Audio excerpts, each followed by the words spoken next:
Irzani Zauzal STMM sebagai Gubernur Lampung. 2. Dr. Jihan Nurlela MM sebagai Wakil Gubernur Lampung. 3 sampai dengan 38 dan seterusnya. 39.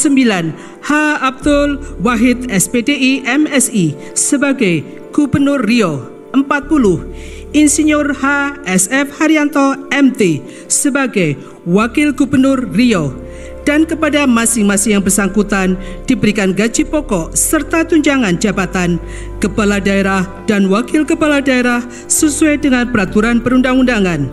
Kedua dan seterusnya. 30.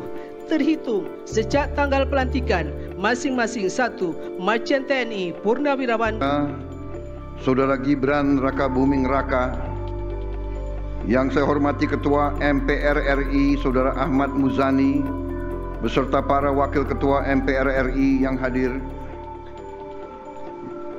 yang saya hormati Wakil Ketua DPR RI Profesor Dr. Sufmi Dasko Ahmad beserta Wakil Ketua DPR RI yang hadir, yang saya hormati Ketua DPD RI Saudara Sultan Najamuddin beserta para Wakil Ketua DPD RI yang hadir, para pimpinan lembaga tinggi negara serta wali kota dan wakil wali kota masa jabatan 2025-2030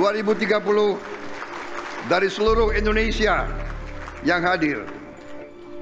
Saudara-saudara, tentunya sebagai insan yang bertakwa, marilah kita tidak henti-hentinya memanjatkan puji syukur kehadirat Tuhan Maha Kuasa, Tuhan Maha Besar bagi umat Islam, Allah Subhanahu wa taala,